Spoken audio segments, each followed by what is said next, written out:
This video is brought to you by Fantasy Island. Own it on digital now, on Blu-ray and DVD, May 12th. Rest and relaxation and fun in the sun? Not likely. Welcome to WatchMojo, and today we're counting down our picks for the top 10 movie vacations that went deadly. Unless your fantasy is to die, you better come with me. For this list, we're looking at various horror movies and thrillers that center around a trip or vacation, be it to a different country or just a weekend away at a cottage. As for our ranking, we'll be taking into account the scare factor, critical reception, and most importantly, the film's influence and cultural impact. Also, warning, spoiler alert. Number 10, Family Vacation, Us. It's two bad vacations for the price of one. In this complex 2019 horror film by Jordan Peele, Santa Cruz, California serves as the site of a family trip from hell. Back in 1986, young Adelaide had a seemingly life-changing experience when she encountered a doppelganger in the Boardwalk's funhouse. Years later, now an adult and a mother, she returns for a family vacation with her husband and children, only to discover that the horrors of her past have multiplied. Adelaide and her family soon find themselves being pursued by murderous duplicates of themselves. Is there someone outside? It's just a family standing outside. It's probably the neighbors. And that's not all. There are doppelgangers of seemingly everyone else, too. Boasting a staggering double performance by Lupita Nyong'o, Us is thoughtful, deeply atmospheric, and surprisingly, a lot of fun. They think like us. They know where we are. They won't stop until they kill us. Number 9, Backpacking Gone Wrong, Hostel. This film is really hard to watch. It's a whole lot of torture. And rather than cutting away from the carnage and letting your imagination fill in the blanks, writer-director Eli Roth instead lingers on these images of gross bodily harm with voyeuristic obsession. A splatter film through and through, it's had a huge influence on the torture porn subgenre of horror. Hostel follows three friends on a European trip. These girls I met at this one hostel in Slovakia, just outside Bratislava. Unfortunately, when they visit a hostel in Slovakia that was recommended to them, they become victims of an underground club that kidnaps, tortures, and kills tourists for their sadistic pleasure. I always wanted to be a surgeon, but the boards would not pass me. The sequels are an exercise in diminishing returns, but the first Hostel is well worth a watch, if you can stomach it. Number 8, Bad Trip, Deliverance. This early 70s film boasts a stellar cast, including Burt Reynolds and Jon Voight, as well as, in their first feature film roles no less, Ronnie Cox and Ned Beatty. The plot follows around four friends who embark on what was envisioned as a fun canoe trip through rural Georgia. Unfortunately, their wilderness adventure soon devolves into a fight for survival. Not only do the elements give them trouble, they also find themselves terrorized and assaulted by local hillbillies. You're going to do some praying for me, boy, and you better pray good. Director John Boorman makes the most of the beautiful setting and his talented cast to deliver a film that is both thrilling and terrifying. In 2008, it was added to the American National Film Registry. Number 7, Real Gone Getaway, The Cabin in the Woods. Planning a weekend getaway to a secluded cottage? This movie will make you reconsider, but not for the reasons you'd expect. Oh my god, it's beautiful.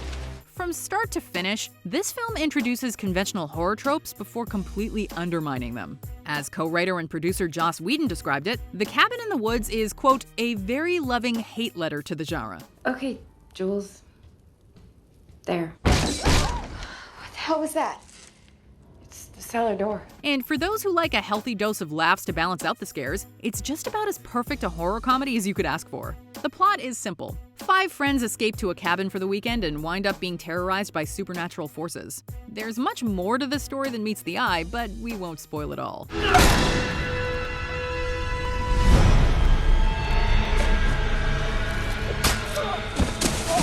Number 6, Caving In, The Descent.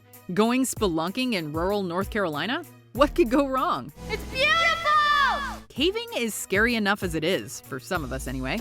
Exploring caves is, for many people, in and of itself a disorienting and claustrophobic experience. Getting lost is enough to make it feel like a horror movie. After a tunnel collapse, Sarah and her group of friends on their Appalachian adventure must contend with factors far worse than wrong turns and strained relationships.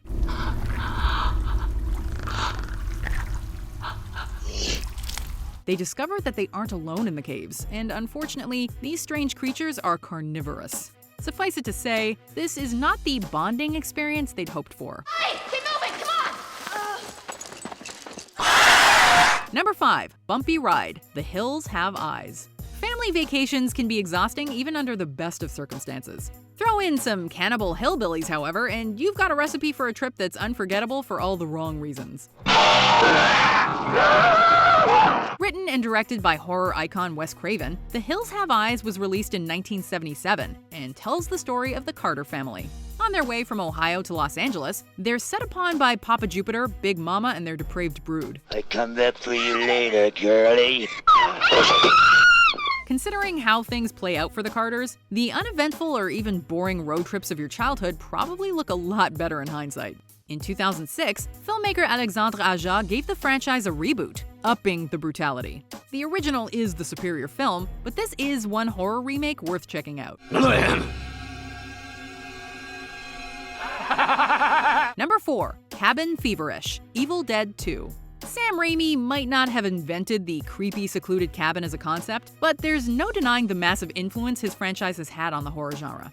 Armed with a modest budget and a simple concept, he created a cult classic with his 1981 film, The Original Evil Dead. I fear that the only way to stop those possessed by the spirits of the book is through the act of bodily dismemberment. Fans continue to debate as to which of the series is the superior film, but we would argue that the sequel, which revisits events of the first movie before building upon them, feels like a more polished and ambitious and funny finished product. No, wait! Listen to me! When a demonic incantation awakens a force of evil, Ash and Linda's weekend getaway turns into a nightmare. It's a wild ride and is rightfully considered a horror classic, if not a very good vacation. Groovy. Number 3. Hairy Situation. An American Werewolf in London.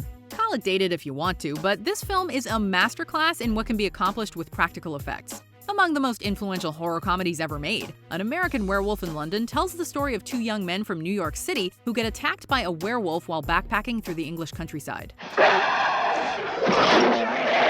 And sure enough, as tends to happen when you survive a werewolf attack, one of them becomes a werewolf in kind.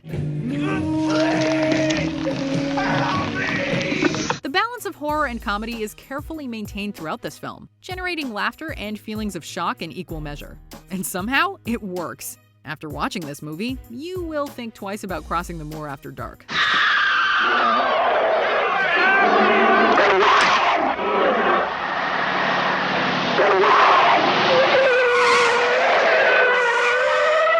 Number 2. Northern Exposure. Midsommar. Never has a horror film setting been more beautiful or inviting. Yeah, you're right. You are right, yeah. The remote community in Hälsingland, Sweden, to which Danny and her friends travel in this 2019 horror film is absolutely breathtaking.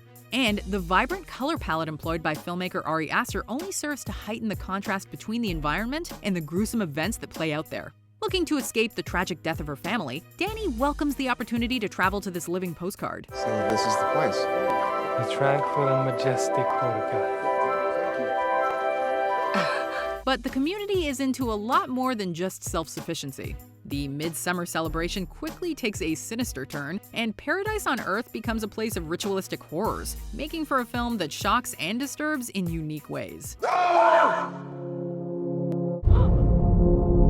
I've had some pretty questionable vacations, but none have been this bad, so I guess I've been lucky. Any idea which movie vacation went the most deadly? I will say this, it is an iconic horror movie that set the standard and scared plenty of people out of going on road trips through rural areas. So let's look through some honorable or dishonorable mentions, and then we'll find out our number 1 pick.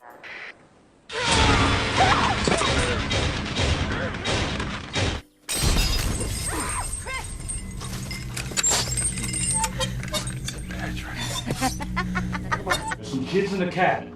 They got a disease. They just gave it to Dennis. Say it in Spanish. They don't speak Spanish. Just try. What it is?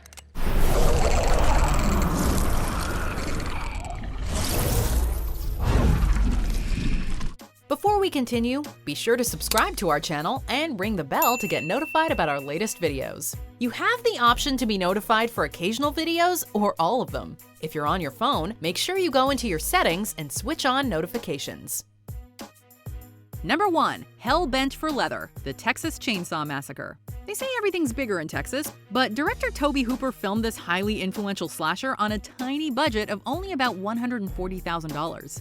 It follows Sally and Franklin Hardesty, who, accompanied by a few friends, road trip to their grandfather's grave and the old Hardesty family home. You can have dinner with us. You like head cheese. My brother makes it real good. Before long, however, they become prey for Leatherface and his family. The film might seem tame compared to slashers released since, but at the time, it was banned in many countries. You can make him stop doing shit. Shut your mouth. There's a real visceral brutality to it that cuts right to your core.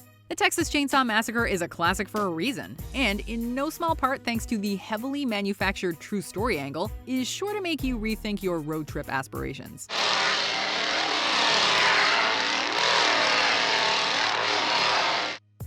This video is brought to you by Fantasy Island. Own it on digital now, on Blu-ray and DVD, May 12th.